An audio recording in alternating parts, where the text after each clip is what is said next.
How is everyone? It's February, but it seems more like March. Muddy here in Vermont for sure, and not a lot of snow. This evening, we're excited to welcome award winning author Benjamin Taylor and the executive director of the National Willa Cather Center, Ashley Olson. They will be discussing Willa Cather and Benjamin's new book, Chasing My Bright Medusas, A Life of Willa Cather. Ben is coming to us from New York City, Ashley from Red Cloud, Nebraska.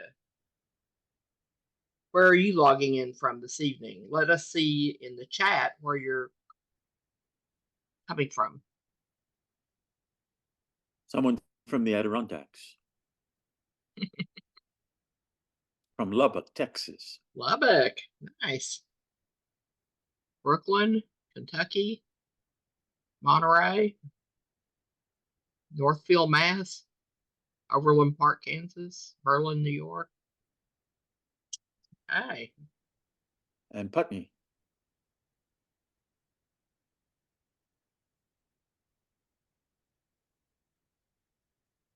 So Willa Cather was born in Virginia and she moved to Nebraska with her family, where she lived out the rest of her childhood. After that, she lived everywhere, including the East Coast. She's buried in Jaffrey, New Hampshire, and she liked to hike on Mount Monadnock. Imagine that. Benjamin Taylor received the 2021 award of the American Academy of Arts and Letters. He is the author or editor of 11 books, including 2 novels, several biographies, including Proust, The Search, named the best book of 2016 by the New York Times Book Review, several memoirs, one, The Hue and Cry at Our House, about his childhood in Fort Worth, Texas, received the 2018 Los Angeles Times Christopher Isherwood Prize, and was named the New York Times Editor's Choice. Another one, Here We Are, is about his remarkable friendship with Philip Roth. And Naples Declared, A Walk Around the Bay, was named the best book of 2012 in the New Yorker. He also edited Saul Bellow Letters, named the best book of 2010 in the New York Times and the Washington Post, and Bellow's There Is Simply Too Much to Think About, collected nonfictions. Also a New York Times Editor's Choice.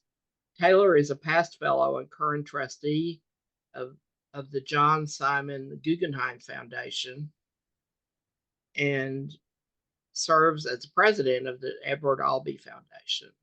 Chasing Bright Medusas, his biography of Willa Cather, was published in February. No, in November. I'm sorry. I'm looking, it says November and I said February. I have no idea why.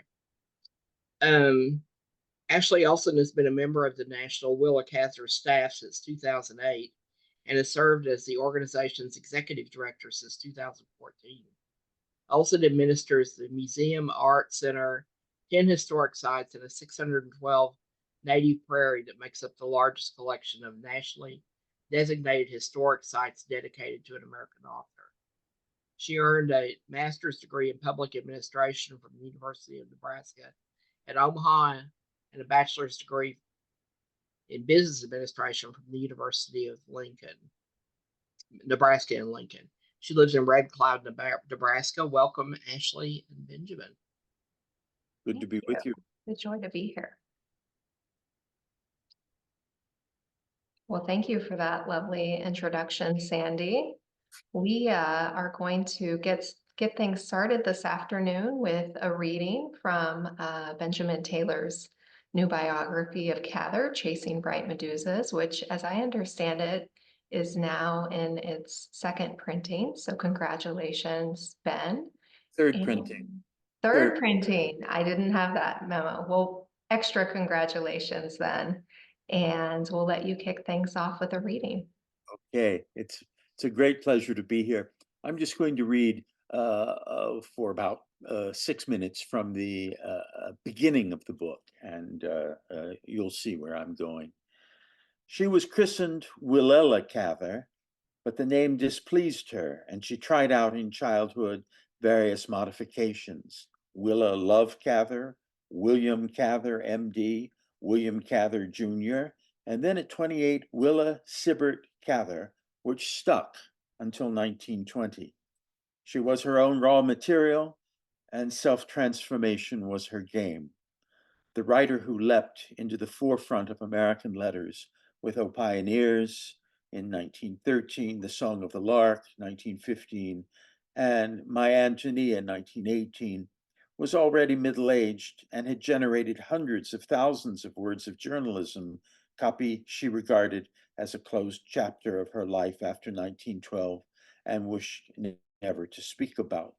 Slow emergence by way of theater and book reviews and human interest features at the Nebraska State Journal, Lincoln's leading newspaper, then as an editor and contributor at the Home Monthly in Pittsburgh, would-be competitor to the Ladies' Home Journal, then teaching at two Pittsburgh high schools, then as managing editor and contributor at an important muckraking periodical, McClure's Magazine in New York. These did not deter her from the ultimate goal, which was literary immortality. Writing to her friend Mario Gear in August 1896, she said, "There is no God but one God, and art is his revealer. That's my creed, and I'll follow it to the end, to a hotter place than Pittsburgh, if need be." Her story begins in Virginia's Shenandoah Valley, in the town of Winchester, where she lived until the age of 9, and whose native speech she seems to have preserved traces of all her life.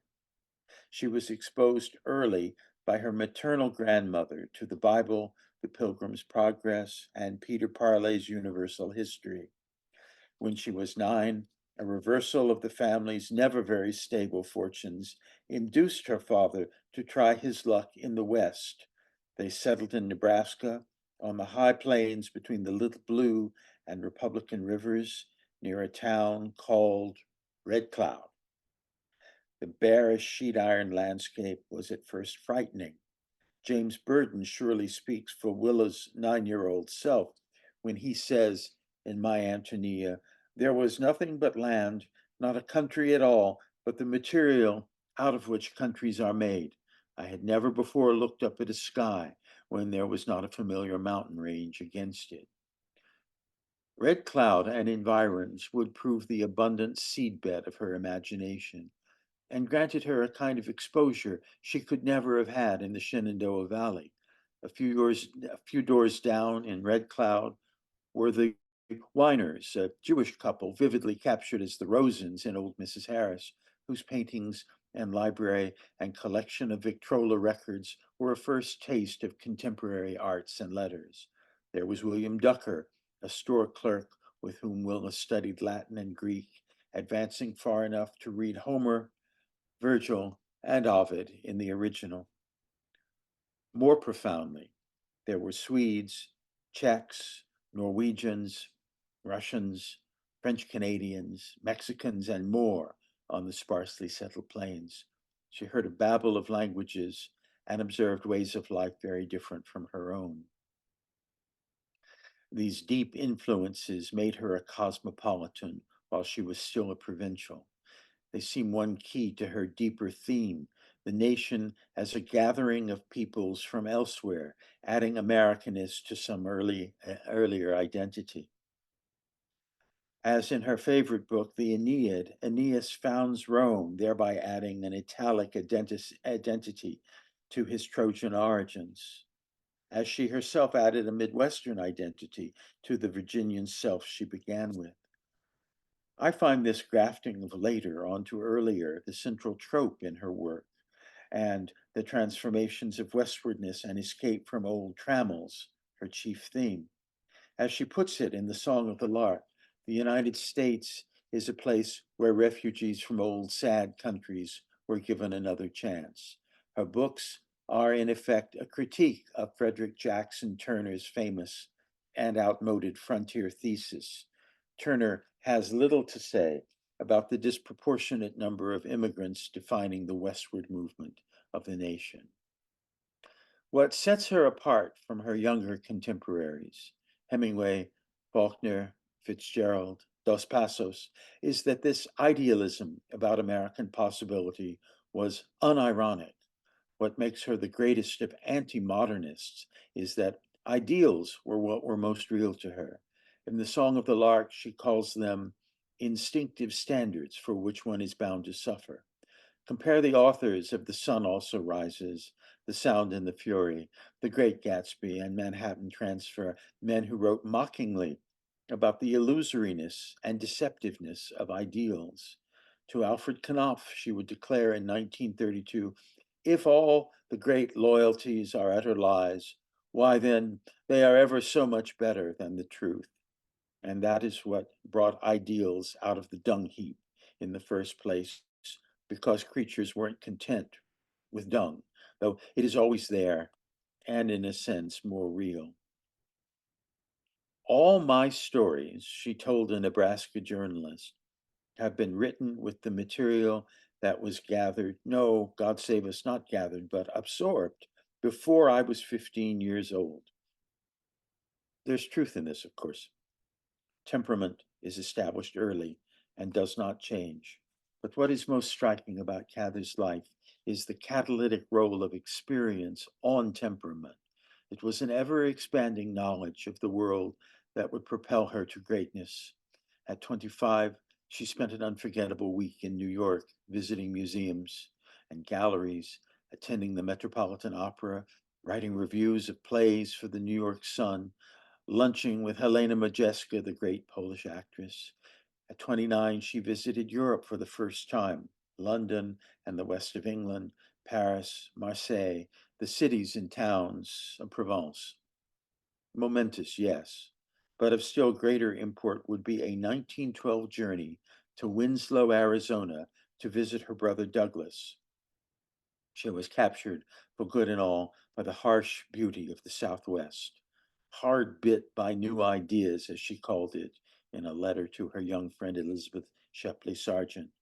It seemed to her the landscape of an inner life hitherto unknown. Here she first became aware of 11th and 12th century Anasazi ruins, honeycombing the canyons and mesas. As she writes to S.S. McClure, I felt as if my mind had been freshly washed and ironed and were ready for a new life. 3 years later, she returned to the Southwest with Edith Lewis, the companion with whom she'd spent close on half a century, for an ecstatic summer-long stay. Happiness is something one can't explain, Tom Allen will say in The Professor's House, remembering his months on the mesa. Troubles enough came afterward, but there was that summer, high and blue, life in itself.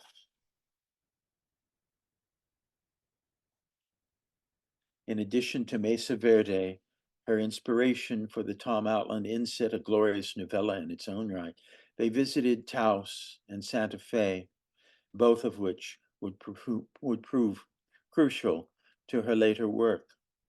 With that 1915 trip, the mold of her life was set. Well, I think I'll round it off there, Ashley. I'm looking forward to our conversation.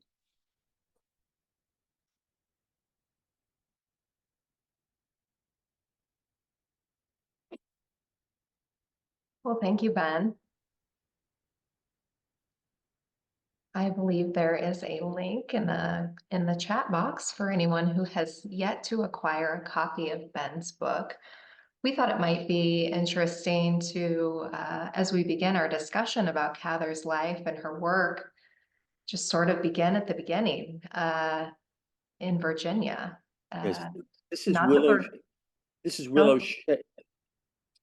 This is Willow Shade, so not Willa Cather's birthplace, but the home that she and her family moved into when she was a young girl. So, of course, as Ben noted, Cather was born in Back Creek Valley in 1873. So don't let the date on her tombstone confuse you. And she spent her first 9 years in a region that had changed hands as many as 70 times during the Civil War. A region where the realities and prejudices of Reconstruction were still very much alive, and moved into this home in 1874 after her paternal grandparents William and Carolyn Cather left Virginia to visit their son George in Nebraska, where they too would later take up a homestead. So they left Charles and Mary Virginia, Cather's parents, in charge of the farm, and the young Cathers and their child Willa moved into this large 3-story brick house known as Willowshade, where they stayed until picking up roots and moving to Nebraska, a move that had really been in the making for more than a decade. Willa's Uncle George and Aunt Frank were the first to go west in 1873, followed by Cather's grandparents, as I mentioned. And in Nebraska, they took advantage of better farming prospects. They sought relief from the tuberculosis outbreaks that had been plaguing Virginia. And when Charles Cather visited Nebraska in 1880, he found his father and his brother really flourishing in their new prairie homes. And ultimately, after their sheep barn here at Willowshade burned, he too decided to go west. I don't know, Ben, I know you touch on this in your book. Her early life in Willowshade is and that tumultuous time that she was born into during the period of Reconstruction following the Civil Wars. And of course, she revisits this setting later in Sapphira and the Slave Girl, her final novel. Yes, it's always interested me that she saved up this earliest material, this primordial material, for her last published book, Sapphira and the Slave Girl. You can see from the house that they were people of a very substantial position, but their place in the world had come down a bit. It's not uncommon for a writer to be from a family that has come down in the world. Faulkner, for example, or Catherine Ann Porter, for example. Like many people who went west, their fortunes had declined. I think that's a good transition to an image here, which full disclosure is not an image of the Cather family, of a Cather family homestead, but an image of a homestead in Webster County, Nebraska. The Cathers settled northwest of Red Cloud in a region known as the Divide, the high country between the river valleys. And while there, Cather was really plunged into kind of a rough and exciting new society, a place where immigrant families had brought their exotic languages, exotic to Cather anyway, their old world cultures, and a place where those immigrants were living side by side with farmers, laborers, cowboys, people all intent on creating this new life and in this new place. And Cather miraculously absorbed their languages and their customs that they brought with them. Her early memories and relationships really shaped her writing as much as any other single influence in her life. Of course, as you noted, Ben, she later populated her stories with characters who resembled the people she first encountered there as a child. And I know you include a passage, it might be this passage in your book, and you might have touched on it in your introduction. I really have always appreciated something that Cather recalled about this time period from it was a 1912 interview. She was recalling her family's arrival to Nebraska, and she notes, "We drove out from Red Cloud to my grandfather's homestead one day in April. I was sitting on the hay in the bottom of a Studebaker wagon, holding on to the side of the wagon box to steady myself. The roads were mostly faint trails over the bunch grass in those days. The land was open range and there was almost no fencing. As we drove further and further out into the country, I felt a good deal as if we had come to the end of everything. It was a kind of erasure of personality." Yes, she felt blotted out by that landscape. And she said years later that during that first winter, she and the landscape had it out, a fight to the finish. And it was only after that first winter that she fell in love with the this inherited landscape. And she says, I was accustomed never to seeing the sky without a mountain against it until I came west. And then I discovered the extreme flatness of the land. It was not love at first sight between Willa and this landscape. Certainly not. She was homesick, of course.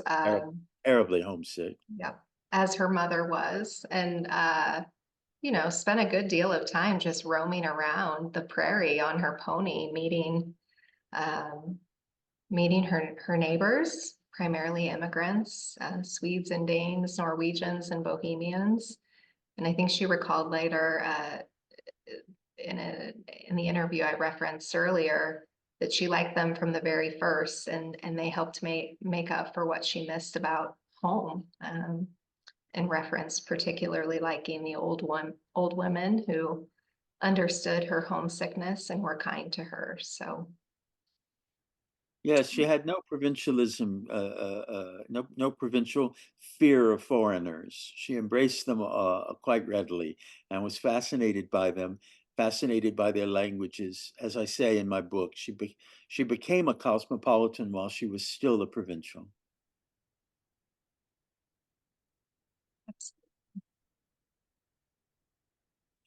Ah, well, so this is the house in Red Cloud. yeah.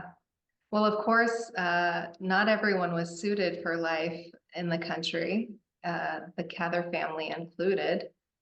They stayed on the farm less than 2 years before they moved into town and rented a small house on Cedar Street, where Cather was eventually given a room of her own on the north side of the attic, separate from a larger space that was shared by her siblings, the other children, and would recall that room later as the fictional Taya Kronberg in The Song of the Lark, where she writes, "It was the end room of the wing and was not plastered, but was snugly lined with soft pine. The ceiling was so low that a grown person could reach it with the palm of the hand, and it sloped down on either side. There was only one window, but it was a double one and went to the floor. In October, while the days were still warm, Taya and Tilly papered the room, walls and ceiling in the same paper, small red and brown roses on a yellowish ground." And all her life, she liked working in snug, low-ceilinged rooms. She did indeed. Jaffrey, Grand Manan.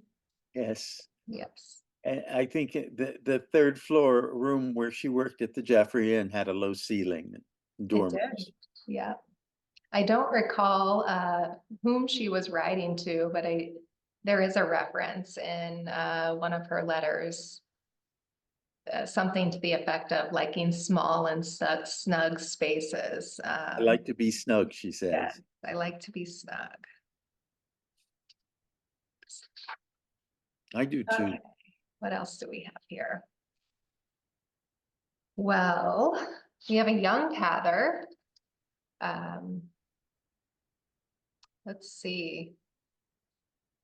This one on the left may have been in the William phase. Yeah. So obviously the cultural norms of the 19th century America still would have reached Red Cloud. Women were expected to raise families and tend to the home while men worked to build their social standing and build their fortune. Willa Cather no doubt understood these roles, but as you can see here, I don't think she felt bound by them. As an adolescent, she planned to become a surgeon, a profession many thought best suited for men. And I think she spent much of her youth in Red Cloud exploring the possible self she might become in later life, whether she was accompanying a local doctor on his rounds, learning the newspaper trade, or living vicariously through dramatic performance. on stage as you see her here as in the role of the merchant in the Beauty in a production of Beauty and the Beast. I often wonder what her very Victorian mother, Mary Virginia Cather, would have thought of this sophisticated but untraditional cropped haircut that she sported while she was a young girl. But to Charles and Mary Virginia's credit, they seem to let her be herself and let her explore these personas.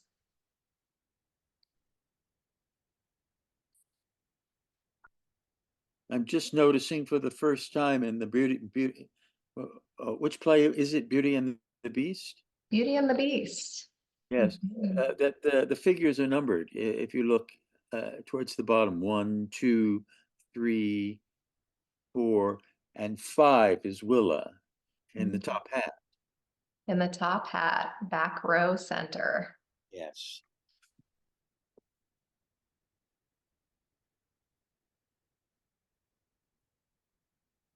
Ah,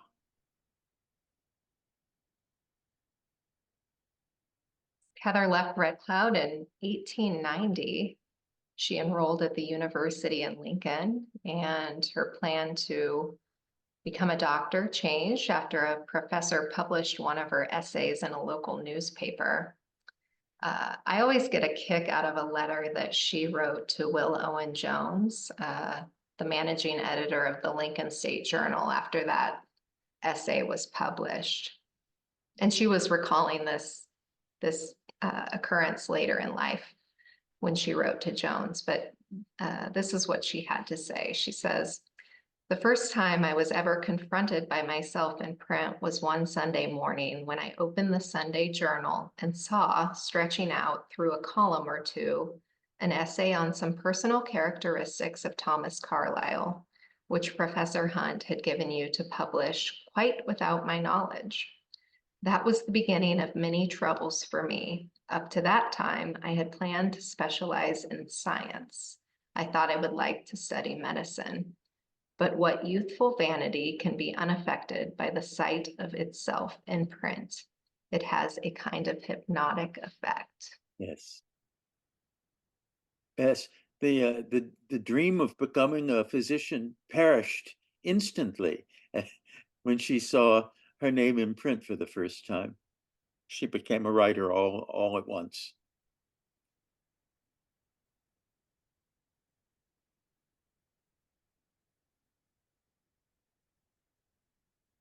Should we talk a little bit about Pittsburgh, the days in Pittsburgh? Yes, this is a photo from the Pittsburgh years. She got a job at let's see what it was. It's called the Home Companion. The Home Monthly. That's it. The Home Monthly. She went to work for the Home Monthly, and she was a kind of all-purpose writer, producing copy to fill out columns, and it was a decidedly middlebrow publication, and she chafed against it. You know, how to bake a mince pie and that kind of thing didn't really interest her. She was on her way somewhere else, but Pittsburgh was momentous because of her experience at the magazine, and also teaching high school, and above all, meeting somebody who would be in some ways the love of her life, Isabel McClung. And she moved in with the McClungs, was really a kind of another daughter to the McClungs. Um, well, the nature of this relationship is hard to construe, but I do think that the two fell in love with each other, and that that phase of their life together ended only when Isabel, after her father's death, promptly announced that she was marrying a professional musician. Willa took it all very hard, took it as hard as if it were a death, really. Uh, but she went on to another magazine, in New York. She moved to New York. And that magazine was McClure's, which was the leading muckraking magazine of the day. And there she again distinguished herself, became the managing editor, and under the guise of several different pseudonyms, provided copy to the magazine. I think that McClure's was really the making of her. She became the person we know. And it was in those years that she had met Edith Lewis, who would be the companion for the rest of her decades of life. So Pittsburgh was pivotal and New York was decisive. Indeed. One of the things that always strikes me about Cather is the long road that she traveled before she really hit her stride as a writer. And McClure's, as you mentioned, was a critical part, in my view, of her becoming Willa Cather and her professional development, right? But Yes. also something that hindered her writing in some ways because it was a demanding job. She had an important role to play in the McClure's magazine machine. And so one of the things I always come back to is this letter that she wrote to her mentor, Sarah Orne Jewett, where she comments, "What Mr. McClure wants is to make me into as good an imitation of Miss Tarbell as he can. He wants me to write articles on popular science, so-called, and other things for half of each week and attend to the office work in the other half. That combination would be quite possible, and I fear perfectly deadening. He wants above all things good, clear-cut journalism, the which I do not despise, except I get nothing to breathe out of it and no satisfaction. Mr. McClure tells me that he does not think I will ever be able to do much at writing stories again, that I'm a good executive, and I'd better let it go at that. I sometimes, indeed, I very often think that he's right. If I've been going forward at all in the last 5 years, it has been progress of the head and not of the hand. At 34, one ought to have some sureness in their pen point and some knowledge, facility, and turning out a story." Unlike her younger contemporaries, she produced hundreds of thousands of words of journalism before she before she was known to the public as a writer. This is not the case with Hemingway, not the case with Fitzgerald, not the case with Faulkner. Though they all had a go at journalism, it was Cather who really made two careers. The first as a journalist and editor, and then the emergence with her second novel, O Pioneers, as a much acclaimed writer. She had the admiration of the critical establishment, led by the most influential critic of the day, H.L. Mencken. Mencken was a good advocate for her. Oh, yes. Well, you mentioning O Pioneers is probably a good transition to the next slide. We talked about her road to finding success as a writer being long and really somewhat tedious. She did publish, well, you mentioned the many words of journalism. She also published a book of poetry, April Twilights, in 1903. Yes, we've neglected to mention the poems. Yes. Her first novel, Alexander's Bridge, in 1912, and all the short fiction in magazines, but really had yet to hit her stride. Her experience at McClure's helped to shape her ideas about writing, in my mind.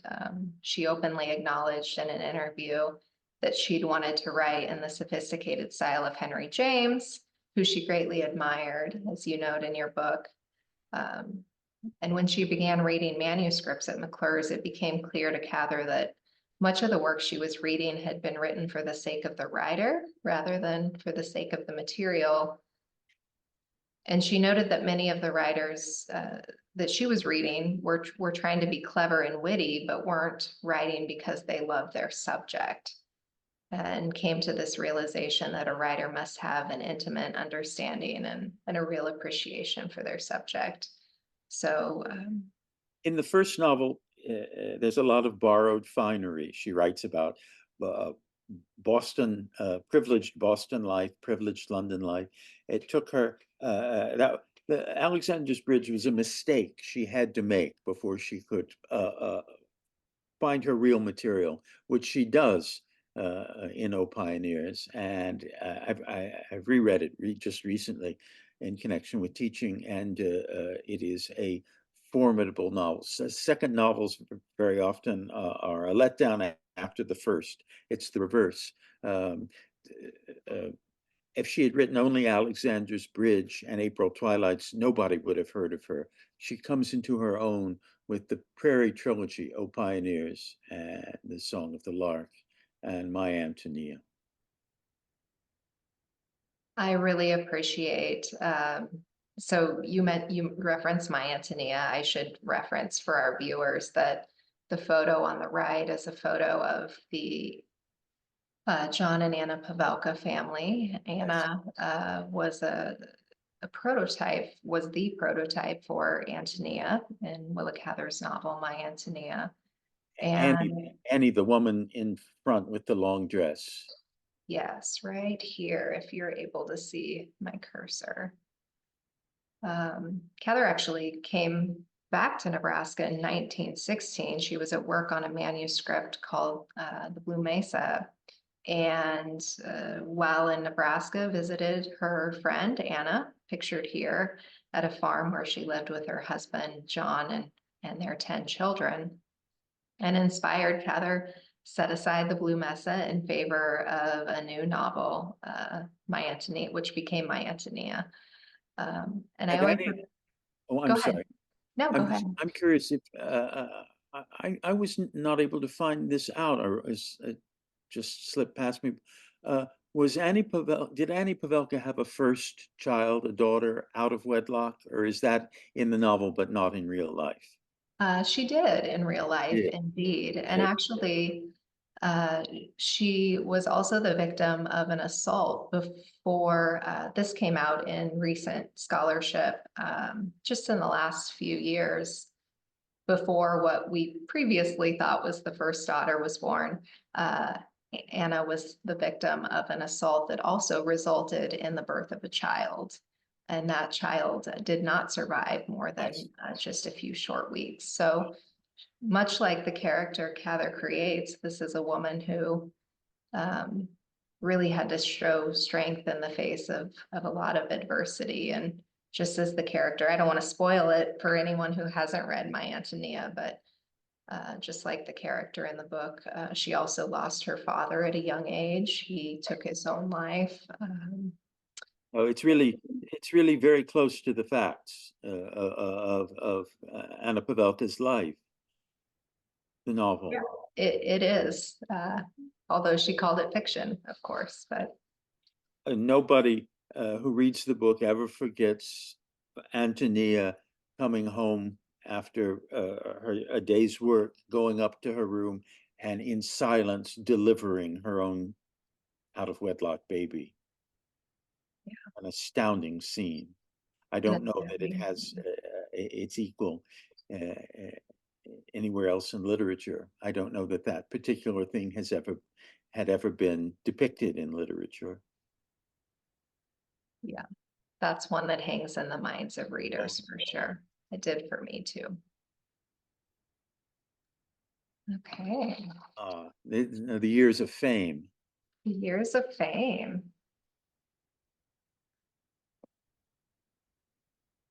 So let's see. O Pioneers was published in 1913, and well, there was a decade, really, as I always look at it, this decade between 1913, when O Pioneers was published, and 1923, when A Lost Lady was released. Cather, in that period of time, had published 5 novels. Her work had had garnered both praise and judgment from critics and inspired adoring letters from her readers.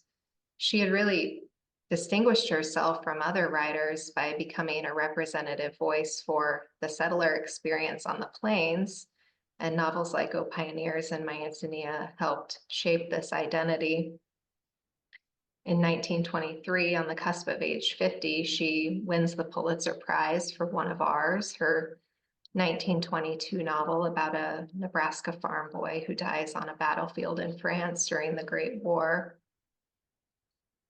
And then she sort of starts to pivot, right? After A Lost Lady, in my view, she begins to introduce new places and themes in her writing. Of course, she did this previously with her short stories as well, and they've always interested me primarily as an experimentation, maybe apprentice work, if you will. The novels published after A Lost Lady seemed to demonstrate to me that Cather really wanted to pivot and be known for something more than writing about the plains. And she started to make use of the total range of her interests, her life experience, her travels. In The Professor's House, she contrasts the modern world with the old world. She revives that short story, The Blue Mesa, that she'd been working on previously and set aside years earlier, and weaves it into this larger story about a middle-aged professor's struggles to confront change. And then she'll go on to write about the efforts of Catholic priests to establish a diocese in New Mexico, and Death Comes for the Archbishop. The lives of an apothecary and his daughter in 17th century Quebec, and Shadows on the Rock. And of course, antebellum era enslavement in her Virginia birthplace, and Sapphira and the Slave Girl. Yes, the A Lost Lady represents an upheaval in Cather's career. She, at about the same time, writes an essay called The Novel Démeublé, in which she advocates for a simpler kind of fiction than she herself had written up to that time.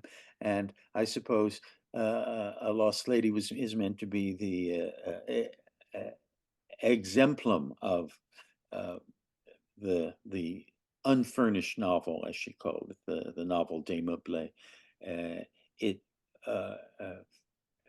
Never again would she be tempted to write a long book after One of Ours. So I do think you're absolutely right that this is the pivotal moment. And she seemed really comfortable too in experimenting in terms of form later in her career. I always think of novels like Death Comes for the Archbishop, that even the critics really didn't know what to make of it. They didn't classify it as a novel, and Cather herself regarded it as like a series of narratives, right? And she There are seemed all very kinds of comfortable exploring different forms. there are all kinds of structural innovations in that decade.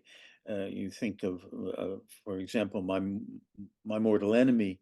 You think of the unique structure of The Professor's House. No other novel quite like it. And then you see the long-term influence that Don Quixote had on her in Death Comes for the Archbishop. She's using inset stories, interpolated tales throughout. In fact, it tells the story of a great friendship between two clerics, but what gives the thing its savor are these interpolated stories.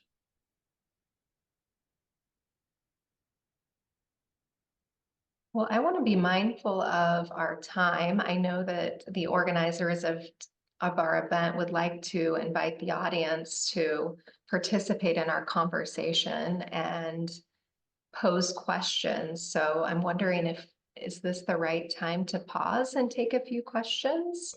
Shall we? I'm back. Yes. I was just about to do that actually. So we have lots of questions, as you might imagine. The first one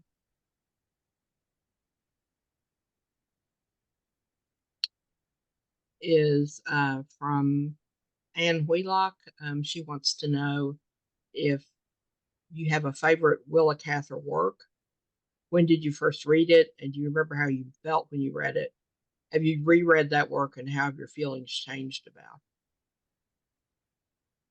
And I'm Uh, going to assume that's for either of you or both of you. Well, I'll just start by saying that my favorite is the professor's house, and my favorite part of the professor's house is that interpolated tale at the center, Tom Outland's story. I think that's the peak of Cather's genius. Ashley?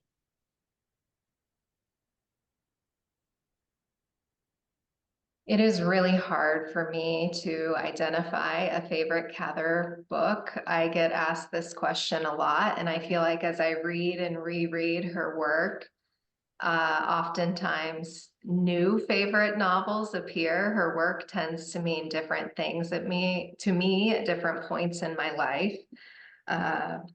I will say My Antonia was my first introduction to Willa Cather in high school, and I didn't appreciate it for all it was at that time, though it interested me. And of course, the scenes and the settings were familiar.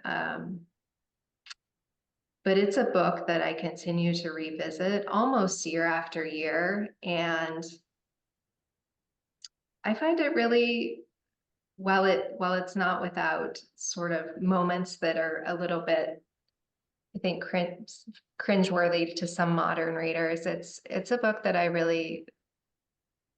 it's really touching to me in a lot of ways. The friendship of these two people over a period of years, the adversity that the title character has to overcome throughout her life. Cather's descriptions of the land in the region that she came to at a time before it was really, the settlement experience was just ending, and things were changing rapidly. Towns were, coming to life all over the plains. I don't know. I love so much about that story. It's one I return to often. Okay. So this question is from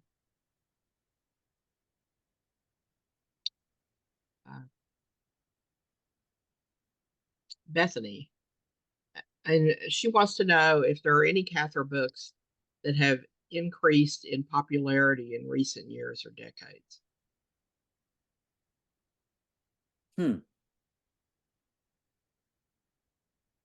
Well, I've noticed that the professor's house is very often assigned by colleagues of mine who teach Cather. You didn't influence them any, right? I'm sorry. I said that was without your influence, right? I guess no, that was without my influence.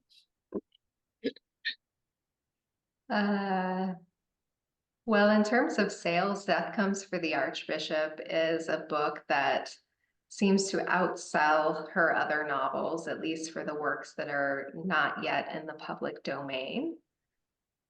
So purely from a sales perspective, that would be one that I would point out. I will say too, My Antonia is a book that was actually the first book that was selected for the NEA, the National Endowment for the Arts Big Read Initiative back in 2005. And it's a book that's still part of their Big Read reading list and was recently added as a title. So there will be more than likely communities all across the country engaging in group reads of My Antonia in the years to come. Okay. Also from Bethany, she wants to know if there's any significance that Edith is buried at the foot of Willa Cather's grave. And does Edith have a headstone? Edith has a flat stone. Right. And she lived into the 1970s. I'm quite sure that that was exactly where she wanted to be buried. And there it is. There you go. Yes, Edith Lewis. There, Well, briefly it was there. she certainly wanted to be buried right there with her life companion. But she lived on and on for years in that apartment at 570 Park Avenue. So the idea that Edith Lewis is buried at the foot of Cather's grave is one of those myths that took hold at one point or another. The two are indeed buried side by side in the cemetery in Jaffrey. Initially, Yes. there was no marker for Lewis's grave, which perhaps helped perpetuate the idea that she was buried at Cather's feet, because there was not a headstone there. There's actually, for anyone interested in this topic, there's a great article from an issue of the Willa Cather Review several years ago that addresses this very topic. I'll put a link in the chat box for anyone who's interested.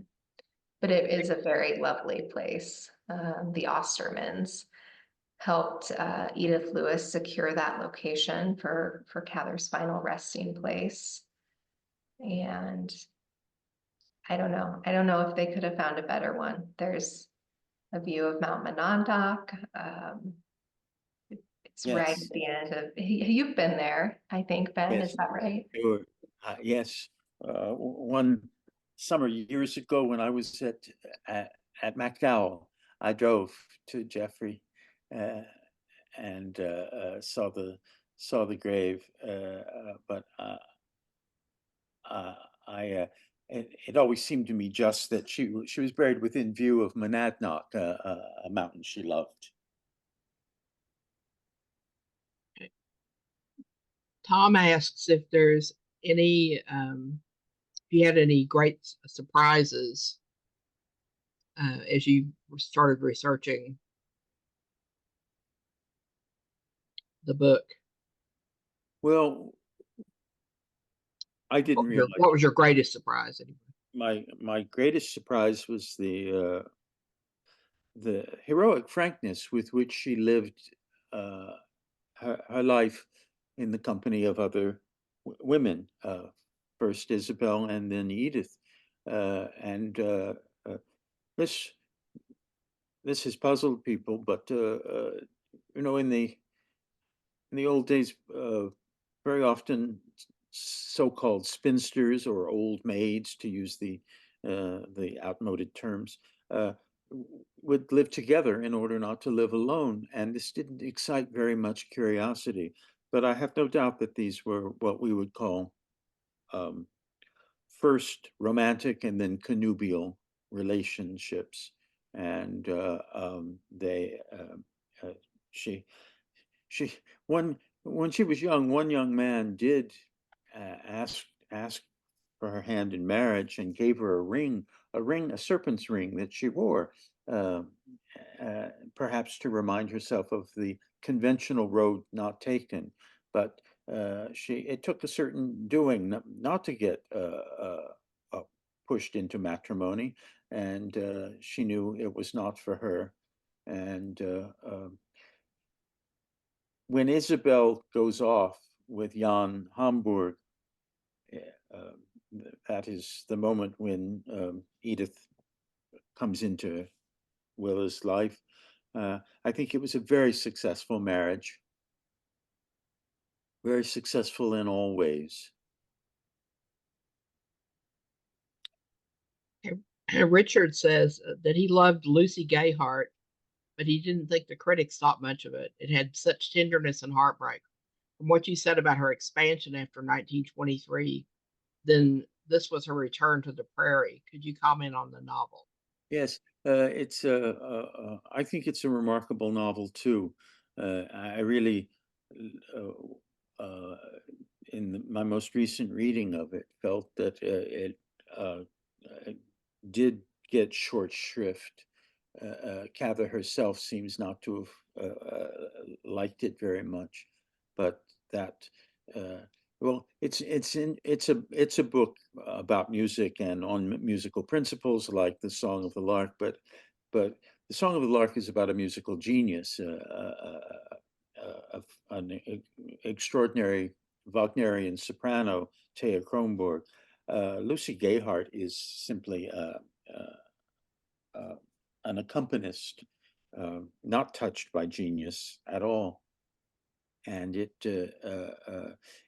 I suppose it's been for some readers in the shadow of the Song of the Lark, but I'm very fond of Lucy Gayheart. It's a heartbreaking story, and no one ever forgets the, the dangerous night of skating out on the frozen river, the bed of which has shifted in the course of the year. She's skating on a river she thinks she knows, but that she doesn't know. I'm really fond of that novel too, and I always think it's interesting to juxtapose it with an earlier novel, The Song of the Lark, where Cather is writing about a young woman who leaves a Midwestern town and finds success and becomes a famous opera singer. And Lucy Gayheart is in some ways a very similar narrative, except the young woman ends up back in this rural Midwestern town. And, you know, And the I return don't is, want to spoil it entirely, but it's a let's much different ending. let's just say that the return for Lucy Gayheart, the return is tragic. It is tragic, indeed. Well, you know, with every book you write, you get more polished, right? So it stands to reason it would be better, you know, possibly. And we're going to have to get out of here because Ben has a place somewhere to go at 6 o'clock. So we're going to have to hold off on the rest of the questions, and we will answer them individually to people by email. And thank you, Ben and Ashley, because she had an amazing life, and we love the local connections, of course. Links to donate to the festival or purchase a copy of Chasing Bright Medusas should be in your chat. Our next cocktail hour is on March 8th at 5 o'clock. Not quite ready to announce the author, so watch your email. Until then, stay warm, stay well, and read lots of books. Thank you, Sandy, and thank you, Ashley. A pleasure to see you again. Yes, Ben, good to see you. Likewise. Thanks for having us.